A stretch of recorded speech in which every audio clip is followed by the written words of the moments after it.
కొయిటే వెళ్ళాడని తెలియదు నాకు. లేకపోతే మొన్న మేము గోదానాలు ఇచ్చుకున్నప్పుడు మా లక్ష్మి పాపం ఇంట్లో వంటకే మా బొడ్డోని చూడటానికి స్నానం చేయడానికి అన్నీ పెట్టుకుని సాకలా ఉండేమో అంట్లతో ఎంచుకుంటా పెట్టుకుని అంటే మరి వచ్చే శుభ్రంగా అది వచ్చి డైరెక్ట్గా రావచ్చు కదా. వాళ్ళు చెప్పట్లేదు అంటే ఎందుకు వస్తేనే ఛార్జ్. అప్పుడు ఆ వారం రోజులు ఉంచేసుకుంటుంది కదా శుభ్రంగానే అంట్లతో వేసి శుభ్రంగా ఇంట్లో ఉండును. లక్ష్మి ఏమో ఇంటికి వెళ్ళిపోయేది రాత్రుళ్ళు. ఆ 4 రోజులు ఉంచుకుంటే మాకు బాగుండేది, బాగుండు. అలాంటప్పుడు రావటం అనేసి ఉట్టప్పుడేమో ఏంటి ఫోన్ చేయట్లేదు, రావట్లేదు, ఇలాగంటే అలాగా. నేను మీ పిల్లలందరికీ ఫోన్లు చేద్దును, రాజుల పిల్లలు చేశారు అందరికీ చేద్దును, కానీ ఏమే అందరూ పిల్లలతో ఉన్నారు, వీళ్ళందరూ వచ్చి నాకేం చేస్తారు అనేసి ఇంకా మాట్లాడుకున్నాను. నీకే కౌరింపు అంటే నువ్వు నా బాధపడతావు, మా అమ్మడు పుట్టారు చెప్పలేదు అంటావు అని రావుడిని అన్నాను అంటావని దానికి ఏకేరమ్మని ఈ రోజంతా ఉండి భోంచేసి వెళ్ళిపోతుంది అన్నాను. అంతే కదా. అలాగే అన్నీ చేసావు, భోంచేసి వెళ్ళిపోయావు. అది మరి నాకు మీరు మానకుండా వస్తున్నారంటే ఎందుకు వస్తున్నారా? నేనేమన్నా తిడితే వస్తారా, కొడితే వస్తారా? మరే నేను తిడుతున్నానని చెప్పుకుంటున్నారు. అందరినీ తిట్టేస్తానంట, మా చుట్టాల వాళ్ళని అందరినీ తెగ తిట్టేస్తానంట. ఈ జనాలు అలాగా పెసారాలు చేస్తున్నారు, ఏం చేస్తాం. అందరూ కాదు, ఒకళ్ళు ఇద్దరు ఉంటారు జరాశరాల్లో, ఇద్దరు చుట్టాలు పట్టాలు అందులో ఇద్దరు ఉంటారు అన్నమాట. ఫ్రెండ్స్లోనూ లేకపోతే చుట్టాలు ఫ్రెండ్స్లో ఎవరు లేరులే, ఎవరన్నా ఒకళ్ళు అసలు ఎవరు లేరు. ఈస ఎక్కువైపోయి మనం సంతోషంగా ఒక్కొక్కళ్ళం జాగ్రత్తగా చేసుకుంటున్నాం. ముసలమ్మ మా శారద గారు మా అమ్మగారు ఉన్నారు, మనిషి ఉంది ఇప్పుడు. పాలకొడేరు మనిషేనంట, అమ్మాయి కూడా ఉందంట. అది మానేస్తే కనుక చెబుతానులే. మా శారద మానేస్తే నాకే ఫోన్ చేస్తుంది ఎవరన్నా ఉన్నారేంటి. ఇప్పుడు చెబుతానులే, మా శారద చెబుతానులే. మా మనవాడికి మొన్న కొంచెం గీరుకుందని అందరూ ఫోన్లే, మొత్తం వచ్చిన వాళ్ళు అందరూ ఫోన్ చేసి ఎలా ఉన్నాడే అని. మనం మంచితనంగా ఉంటేనే ఉంటారు అలాగా, లేకపోతే ఎందుకుంటారు. కొంతమందికి ఎక్కువైపోయి ఎలాగా వీళ్ళు ఇంత సంతోషంగా ఉండటమేంటి కారణం? దానికి ఏదో పుల్లెట్టాలి. అక్కడ పుల్లెడితే వాళ్ళకి సంతోషంగా ఉంటుంది. మేము కొట్టుకు సత్తే వాళ్ళకి సంతోషంగా ఉంటుంది, అంతే కదా. ఆ పాలకొడేటి మగోళ్ళు ఎవ్వరు నాతో ఎవ్వరు మాట్లాడరు. పాలకొడేటి మగోడు ఎవ్వరో నాకు తెలియదు. మా బ్యాంక్ కృష్ణ అంటే హైదరాబాద్లో ఉన్నారు. ఇంకో జగ్రా కృష్ణ అంటే ఆయన మనకి చేస్తారు కదా, రాజుగారు పోయినప్పుడు అవి దగ్గరుండి చేశారు. ఆయన మాట్లాడేది నాతో. ఇంకెవ్వడో ఏ మగోడు పాలకొడేటోడు నేను ఎవరితోటి మాట్లాడను, నేను వెళ్తే పలకరింతారు అంతే. నేను పలకరింతాను వెళ్తే కనుక మనిషి ఎదురుగుండాలి, అంతేగాని చోటన వాళ్ళతో మగవాళ్ళతో నేను ఫోన్ చేసే అవసరం లేదు. నాకు వాళ్ళు ఫోన్ చేసి ఇది లేదు, వాళ్ళు మా ఇంటికి వచ్చి ఇది లేదు. నాకు అసలు మగవాళ్ళతో అసలు టచ్ ఉండదు ఎక్కువ. మన ఇంట్లో వాళ్ళే, మా పిల్లలు, మేము, మా యాంకరమాయ మా పెదరమ్మాయి ఉండేవారు. కాళ్ళు ముసలాళ్ళు అయిపోయారు, చచ్చిపోయారు. ఒక ముసలాయన అయిపోయాడు. ఆయన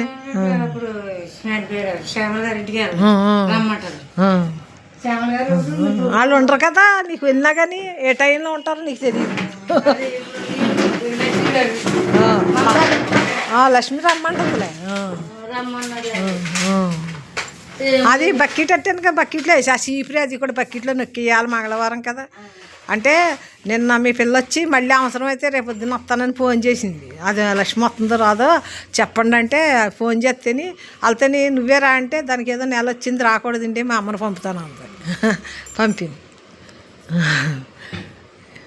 రాకూడదండి, ఇంట్లో పూజలు చేసుకుంటారు కదా, రాను, మా అమ్మని పంపుతాను. అలా ఎంత పద్ధతిగా ఉంటారు పనులు నాకు చక్కని. లక్ష్మి 3 రోజులు అయింది మా గుమ్మ చూసి. అంటే నిన్నటిదాకా బాగా చేసిందిలే, చేసి ఏదో భోజనాలు అంతే, పుట్టింటికాడ భోజనాలు అంతే, ఇంటికాడ ఆడపడుచులకు భోజనాలు అంతే పోనీ వదిలేసాను. ఇవాళ కూడా మానేసింది. ఇవాళ ఇంకా రేపు మధ్యాహ్నం దాకా రాదు. రేపు ఎండ ఎక్కాక ఎక్కడో ముసలమ్మ ఉందా వంట చేసి అప్పుడు బయలుదేరుతుంది మా ఇంటికి. పోనీ అనేసి ఇంకా మీ పిల్ల ఎలాగా పంపుతాను అంది కదా, మీ పిల్ల తనంది కదా అని చేయించేసుకుంటున్నాను. ఇవాళ రేపు శుభ్రంగా ఉంటుంది.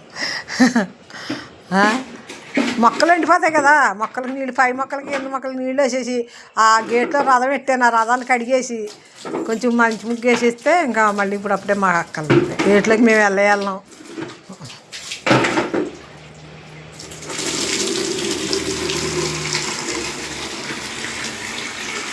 ఆ లక్కర్పూర్ పాప ఏమంటున్నారు? ఎలా ఉన్నారు? ఇద్దరు బాగోలేదా? వెళ్తున్నావా పనికి? నన్ను అడుగుతారు. అదే మరి కస్మాలకి ఎక్కలాడుతూ ఉంటారు. ఇది బకెట్లో నొక్కేవా? బాగోలేదు ఈ సీట్కి ఇక్కడ.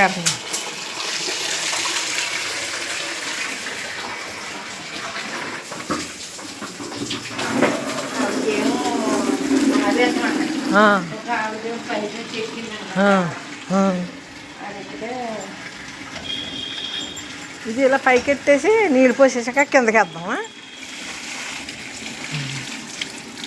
ఇదిగో ఇది ఆ మూల ఏకంగా 2 బకెట్లు పోసే. ఆ మూల ఒక బకెట్ 2 అట్లకి పోతే సరిపోతుందేమో. రేపు వస్తే వాళ్ళు పోస్తారు. ఒక బకెట్ 2 అట్లకి పోసి 2 చిన్నయే కదా, పట్టుకుపో వరుసగా బాగా అయిపోతుంది. ఎన్ని ఏళ్ళు పెట్టా మీరా? నాకు అలవాట. ఎన్ని ఏళ్ళు పెట్టా అలవాటు? ఎన్ని సంవత్సరాలు? 30 సంవత్సరాలు. అంతకుముందేమో రాజుల పిల్లలు, మంగళవారి పిల్లలు, కోడవిల్లి వాళ్ళు అయిపోయాక ఇల్లు కట్టిన కాయించి ఈ ఆడపడిచి పిల్ల కాదు, మీ పిల్లే, మీ పెద్ద పిల్ల. ముందు అది ఆ కొయిట అది చాలా తల్లి తండ్రి లేని పిల్ల వచ్చింది ఫస్ట్. అది అయ్యాక మీ పిల్లలు, మీ పెద్ద పిల్ల, చిన్నపిల్ల అందరూ అయిపోయాక మళ్ళీ మీ మేనగాళ్ళు వచ్చింది, మీ ఆడపడిచి కూతురు, ఇంకో చిన్న ఆడపడిచి కూతురు. హైదరాబాద్ కూడా పంపాను కదా మా ఏప్రాల్కా. చూడమని గారు కడుపుతో ఉండగా మీ మంగని పంపాను. మరి వెళ్ళి అందుకనే అదే మరి. ఎవరా? ఎవరే?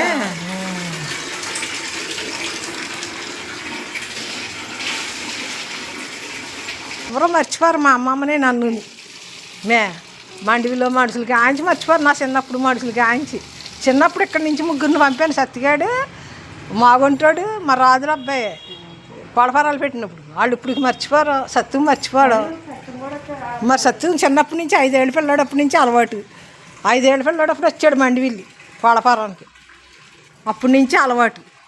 మంచిగా లేకపోతే వచ్చేస్తారు మన మొక్కలు చూసి. మనం గట్టిగా తిట్టేస్తే వచ్చేస్తారా? మంచిగా ఉంటేనే వస్తారు. ఎవరో అంతే కదా. ఇలాంటివి ఎవరికి అర్థం అవ్వదు. ఏదో అనేసాము, ఏ తగిలేసినాయి ఇలా అనుకుంటున్నారు. అలా అనుకుంటే అందరికీ తగిలేస్తారు. అందరూ తిట్టకుండా ఎవరో ఉండరు. పని మనుషుల్ని తిడతారు, రోడ్డు వాళ్ళని తిడతారు, చెత్త వాళ్ళని తిడతారు. అందరిని తిట్టకుండా ఎవడ పని చేస్తున్నాడే? అసలు చెత్త ఎట్టుకెళ్తలేదు. 10 రోజులు పైన అయింది, 15 రోజులు. ఇవాళ వచ్చాడు. 100 రూపాయలు 500 ఉంది. 100 చిల్లర ఉంచాను. పప్పులు అన్నీ అయ్యేమంటారు, స్వీట్లు అంటారు కదా, అవన్నీ ఉంచితే రాలేదు, పోతాయి కదా. ఆ సత్తిగాడికి నీ మనరాలకి ఇచ్చేసాను. అవి బాగున్నాయో లేదో సందరాడు వెళ్ళారు వీళ్ళు. అదే అన్నాను, బాగుంటే తినండి లేకపోతే పడేయండి అన్న. ఏం చేసిందో మరి. సమోసాలు జంతికలు బాగానే ఉన్నాయా? జంతికలు కాదు, అరిసెలు జంతికలు బాగానే ఉంటాయి. ఈ సమోసాలు పడే మరి. నేను మీ సత్తిగాడు తీసుకెళ్తానన్నాడు అని ఇచ్చేసాను. మరి నాకు చెప్పాలి కదా. ఇది ఇచ్చేస్తే అలా పెట్టుకొచ్చింది మరి సందాల దాకా. అంటే సత్తిగాడు వెంటనే వెళ్ళిపోయాడు. పిల్లలు వచ్చారంట, పిల్లలు పెళ్ళమని ఆ బజార్లో ఉన్నారంట. వాళ్ళని ఎక్కించుకోవాలని మీ పిల్లని మానేసాడు. అందుకని ఆడి బాగానే ఉంటాయి, ఎలాగని ఏడు చేసి తింటావాలండి అన్నాడు. పకోడీలు ఇచ్చాను. పకోడీలు బాగానే ఉంటుంటాయిలే. అవన్నీ వాళ్ళకి కూడా రాశాను. ఆ చెత్తోళ్ళు మొన్నాడు వస్తారండి. అవన్నీ వాళ్ళకి ఇచ్చేసాక నిన్న వస్తున్నారు. నిన్న ఒక ముసలిది వచ్చింది. పండుగ వెళ్ళాక వారానికి వస్తావేంటి, నీకు అన్నీ అయ్యాకనే ఇప్పుడు ఉంటాయా ఇంట్లోని, ఇవాళ వండి పెట్టాలంటే మూకుడేసి నీకు అమ్మ.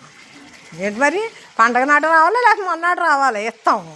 అంతేగాని ఇప్పుడు వారం అయిపోయాక నిన్న వచ్చారు ఇద్దరు. ఏంటి బుడబొక్కలోడు ఒకడో ఏమన్నా ఉంటే పెట్టమని. ఏంటి పండుగ వెళ్ళాక వారం దాకా ఉంటాయా?